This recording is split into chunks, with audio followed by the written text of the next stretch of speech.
अंतर्मनाचा वेध घेणारे news channel star city one. राज्यातील आणि देशातील राजकीय घडामोडी पाहण्यासाठी आणि इतरही बातम्या पाहण्यासाठी सबस्क्राइब करा star city one.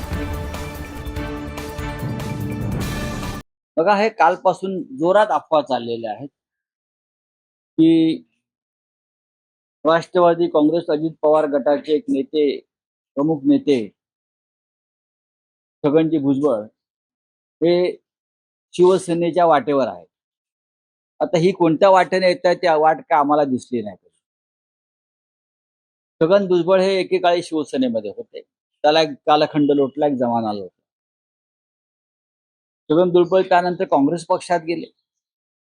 Chhagan Bhujbal त्यानंतर शरद पवार साहेबांबरोबर राष्ट्रवादी काँग्रेस पक्षात बराच काळ राहिले आणि सध्या ते अजित पवारांच्या नेतृत्वाखाली राष्ट्रवादी काँग्रेस पक्षात आहे। असा त्यांचा मोठा प्रवास आहे आणि त्या प्रवासामध्ये शिवसेना आता खूप मागे राहिलेली आहे त्यांच्या प्रवासात, आणि राजकीय प्रवासात शिवसेना खूप पुढे गेलेली आहे महाराष्ट्रात। आपण जे म्हणताय त्या बातमीत आणि त्या अफवेत कोणतेही तथ्य नाही। छगन भुजबळ यांच्याशी शिवसेनेचा कोणत्याही प्रकारचा राजकीय संवाद नाही, झालेला नाही, होण्याची शक्यता नाही।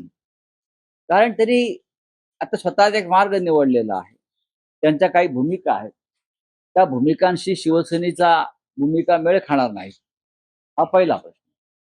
आणि छगन भुजबळ येणार, हा जाणार, तो येणार, अशा प्रकारच्या बातम्या उडवून पेरून अफवा पसरवून महाराष्ट्रात गोंधळ उडवायचा राजकीय दृष्ट्या, बाकी याच्या पलीकडे या बातमीला आम्ही काय महत्व देत नाही।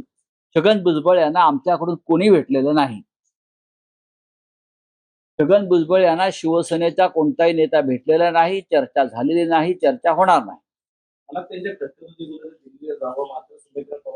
हा त्यांचा पक्षाचा प्रश्न आहे ना, त्यांच्या मनातली खतखत ही त्यांच्या पक्षातली खतखत आहे, त्याच्याशी शिवसेनेचा काय संबंध आहे आमच्या?